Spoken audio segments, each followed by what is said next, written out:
Welcome to the Redshirts Fantasy Football Podcast with your hosts, Matthew Betts and Matt Okada.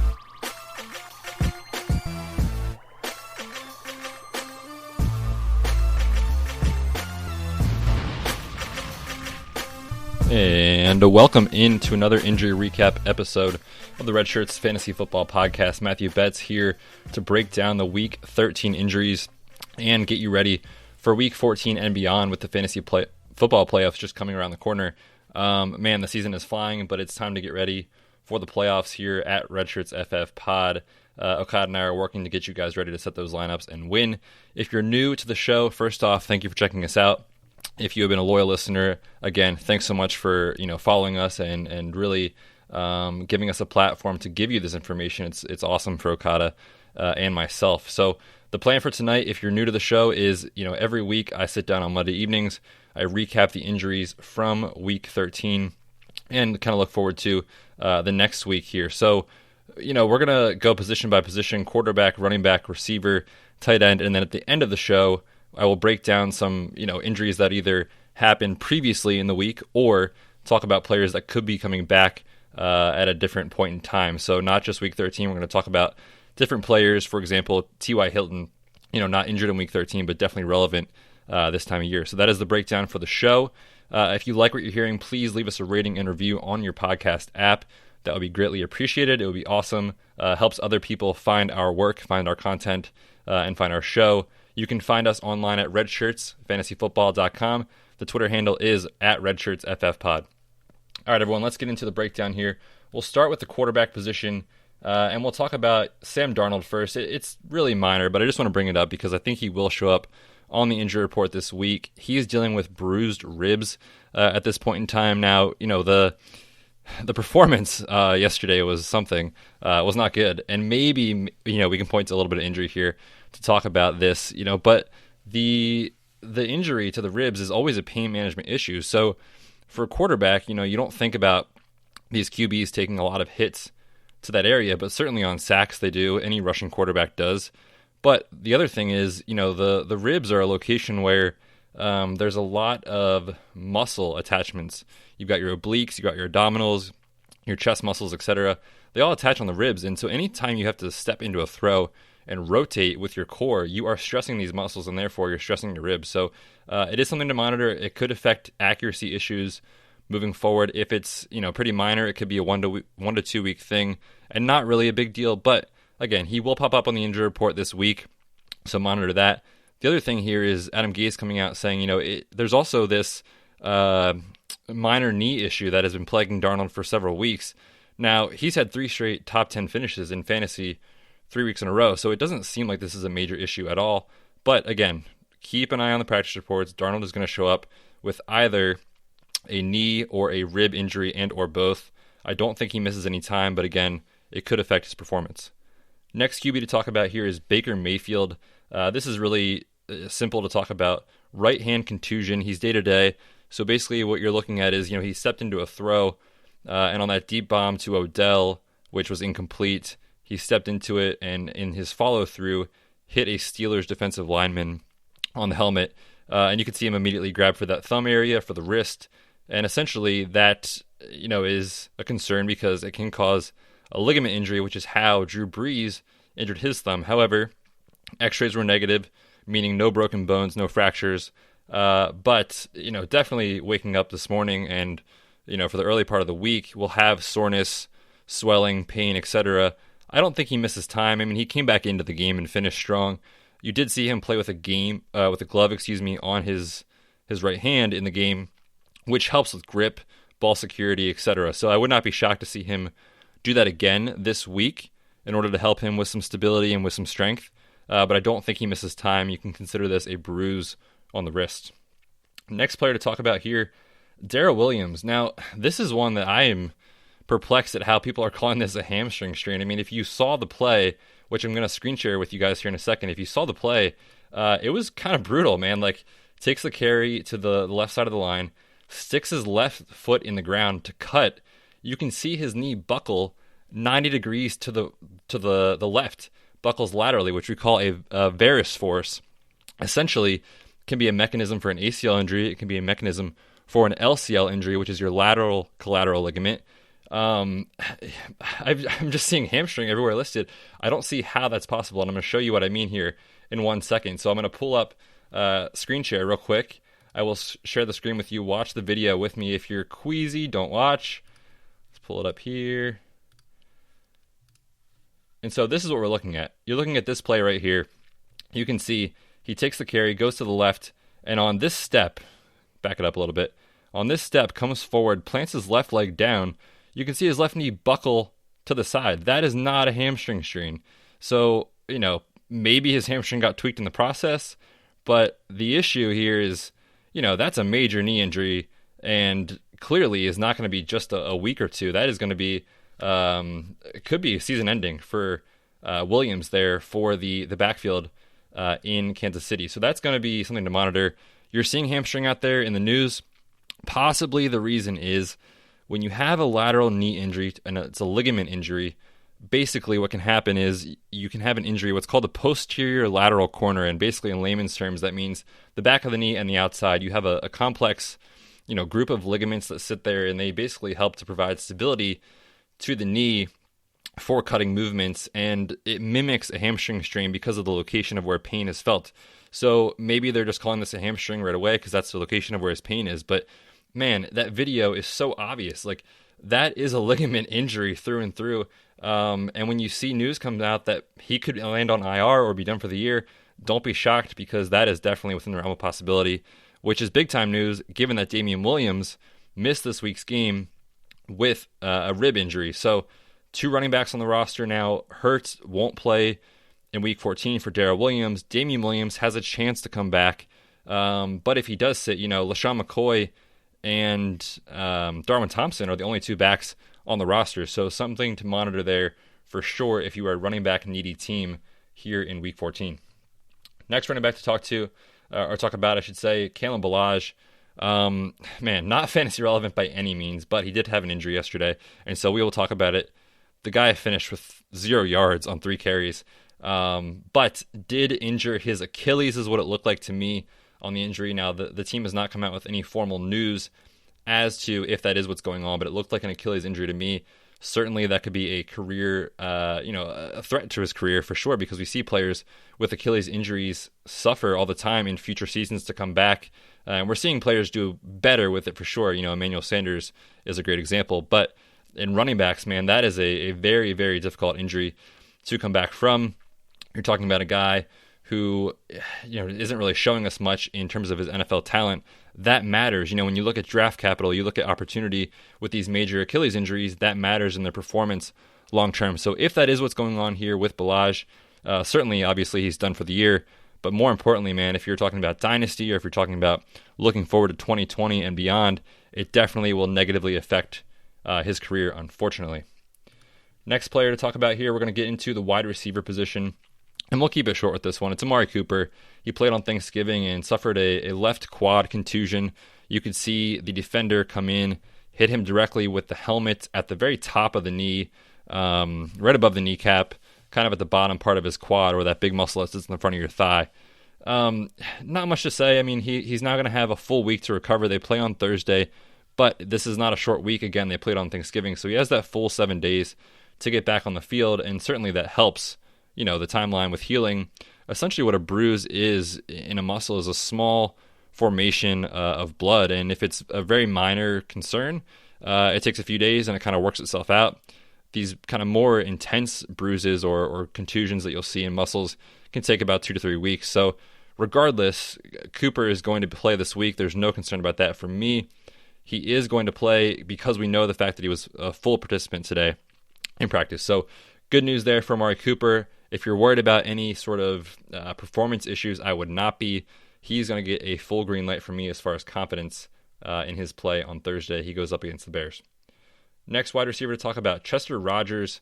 Unfortunately, had a fracture in his knee on Sunday. You could see him kind of get rolled up on, and basically his knee kind of bent awkwardly. And essentially, that quick movement can cause impact to the surfaces of the bones of your knee. So your femur and your tibia can kind of hit together quickly, can cause a cartilage damage, can cause a fracture to the cartilage, which everyone, refers to as a tibial plateau fracture.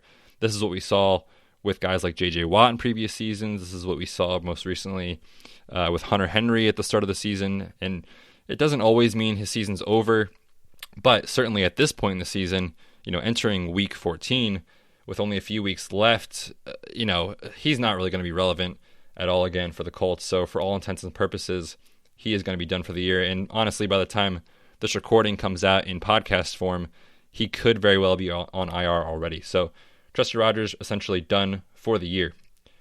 Greg Olsen is the next player to talk about here. We're going to get over into tight ends. Suffered a concussion on Sunday. A pretty scary hit. I mean, you could see him, carrying the ball, essentially take a direct hit to the head.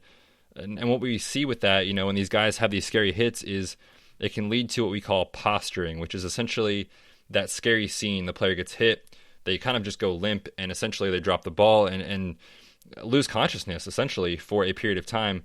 And sometimes it's longer than others, for sure. But that always signals a concussion. It doesn't matter how scary the hit looked or what have you. If a player postures on the field, it is a concussion, and they will be rolled out immediately, which obviously happened for Olsen. Now, the good news is he regained consciousness relatively quickly, walked off the sideline, and then, of course, went into a full examination on the sideline in the medical tent before being rolled out. So for Olsen, these concussions, we always talk about it. It's a non-linear process. You'll hear me say that on the podcast week in and week out. And essentially what I mean by that is you see these guys have concussions, and just because they have a certain concussion that looks a certain way, it doesn't always mean that you can predict how long it's going to take to recover. So non-linear means just because he does something on Monday does not mean he'll do something on Tuesday or on Wednesday. So it's day by day. You got to see what they do. You can see basically what happens to a player when you start to elevate their heart rate. And so in practice, you'll see players listed as limited. Maybe they're doing some work on the side. Maybe they're doing some work on the cardio machines, a bike, a treadmill, etc. And the idea is to try to get the heart rate up and see how the brain responds. So when you look at these concussion recoveries, you can't really predict it. And that's why it's important to follow the injury reports. It's important to follow other medical experts out there that kind of look at these concussions and can give a better idea of how these players are doing. Let's look what the practice reports tell us this week. Let's see what happens. I would not be shocked to see him sit. Again, the vast majority of players in the NFL nowadays are sitting for at least one game because of the fact that the league is becoming more aware of the negative effects of concussion. So you'll see players miss usually 1 week at least, sometimes 2. But again, we will see with Greg Olsen. We'll take it day by day. Last player from week 13 to talk about is TJ Hockenson. News broke about 10 minutes before I started this recording that he is being placed on injured reserve with a high ankle sprain. And this happened last Thursday on Thanksgiving. Pretty brutal injury. There's a picture going around, and I can tweet it out if you guys want me to, of the ankle where it got kind of caught up underneath of a defender. The ankle rotates 90 degrees laterally to the side and then kind of collapses inward. That's the classic mechanism of injury for a high ankle sprain. You'll see that all the time with defenders falling on top of the ankle there. And definitely is a concern. This is a scary injury that can take months to heal. We are now seeing Delaney Walker have trouble coming back from this a season removed. He was just placed on injured reserve. Again, he had a high ankle sprain, which required surgery in 2018, week 1, and he is still not right. So I'm not saying I'm sounding the alarms for Hockenson by any means, but definitely something to monitor for sure. His season's over. It's unclear if he'll have surgery or not. But regardless, these high ankle sprains are nasty, and I think Hockenson's in for a pretty long recovery here. We're looking at upwards of 3 to 4 months before we really see him doing any football type of movements again. So I think he's ready for training camp. No concerns there, but how is he going to respond as the offseason goes? We'll have to wait and see for Hockenson. All right, everyone, that does it for the Week 13 injury recaps. Before we get into other players to talk about here coming back from injury, I just want to remind everyone about our awesome sponsor of today's show. It is Trophy Smack. TrophySmack.com is the place to get your fantasy football hardware. We're talking rings, trophies, belts, etc. You name it, they have it, and they're the best in the business. Excited to partner with those guys. They put out great products, and they are sponsoring our listener league, which is fantastic. They gave us a ring for free to give away to the champion, which as of right now does not look like it's going to be Okada, so you can let Matt Okada know on Twitter that he is not good at fantasy football. But check those guys out. They're awesome. TrophySmack.com. Use the code Redshirts, and you get a free ring with the purchase of any trophy or belt. All right, everyone. On to the last part of the show. Injury updates, talking about guys like T.Y. Hilton, Julio Jones, Marlon Mack, etc. Let's start with Hilton. Frank Reich at his press conference today on Monday said, he's hopeful, I think was the quote, that T.Y. Hilton comes back this season. And, this is definitely something that I'm sounding the alarms about. T.Y. Hilton is essentially irrelevant for fantasy football for the rest of the year. That doesn't mean I don't think he plays. I'm just saying at this point, what are you banking on? The guy has now had 3 separate soft tissue injuries. We're talking about 2 separate quad injuries and now the calf injury. And the calf injury this past week was an aggravation or a re-injury, if you will, of the same injury from previously. And if you've listened to the podcast before, if you follow my work, you know what I'm going to say next.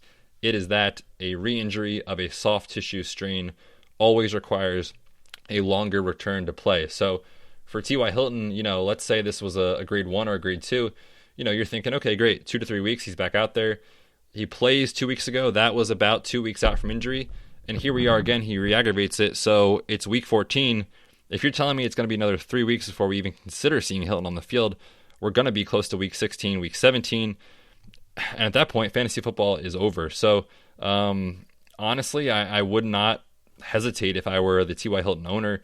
If you don't have an injured reserve spot on your roster and you need the roster spot, you can drop him. And essentially, maybe you trick your opponent. You say, look, here's T.Y. Hilton, take him off my hands, drop him to the waiver wire, and let someone else pick him up because he's not going to be relevant for fantasy for the rest of the season, unfortunately, for T.Y. Hilton. An awesome player, a guy that really elevates Jacoby Brissett, elevates the offense. But 2019, essentially, for Hilton is over. Next player here to talk about, his teammate, Paris Campbell, is likely going to return this week. He's coming back from the metacarpal fracture, which is a fracture in the hand. This is one that, you'll hear me talk about it here in a second with Marlon Mack, but essentially is of minimal concern to me. What they do when they do those surgeries, the doctors go in, they put a plate and screws inside the bone to stabilize it. And so essentially, you take 2 to 4 weeks to get swelling back, to get the movement of your fingers back, to get your grip strength back. And once you do that, you're pretty much good to go. So we could see Paris Campbell back out on the field. His teammate, however, Devin Funchess, is not going to return. The team did not activate him from injured reserve. So his season is over. Remember, he's dealing with a clavicle fracture from the first month of the season and, for whatever reason, just did not activate him back on the field. So maybe he's still struggling with rehab.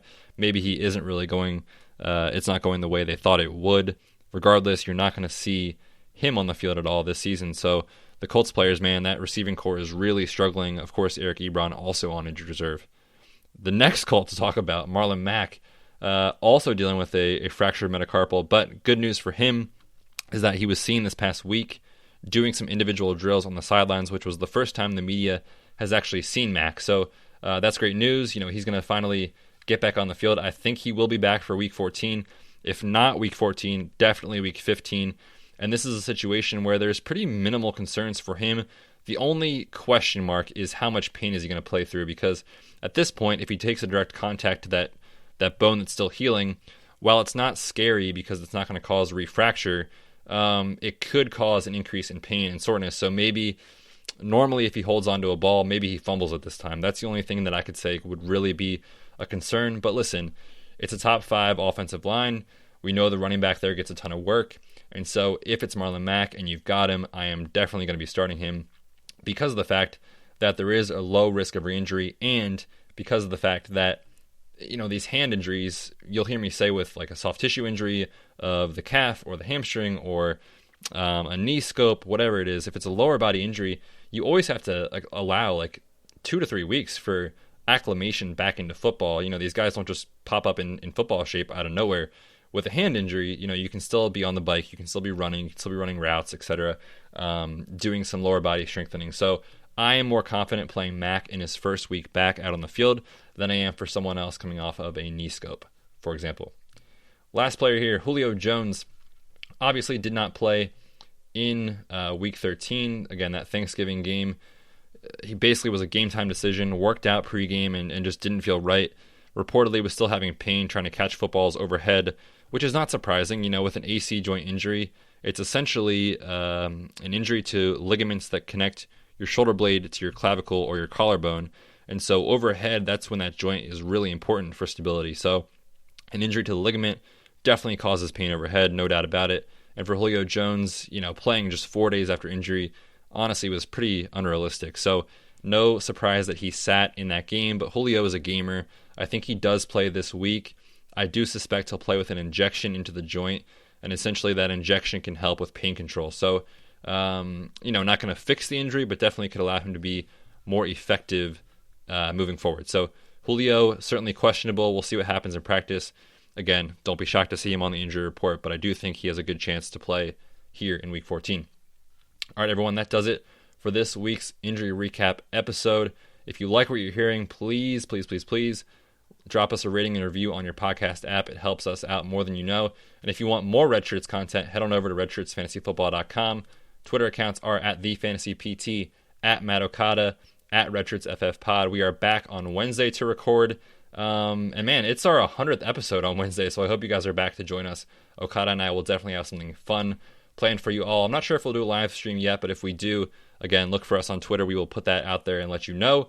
But regardless, that podcast will drop on Thursday. All right, everyone, have a great night. I will see you on Wednesday.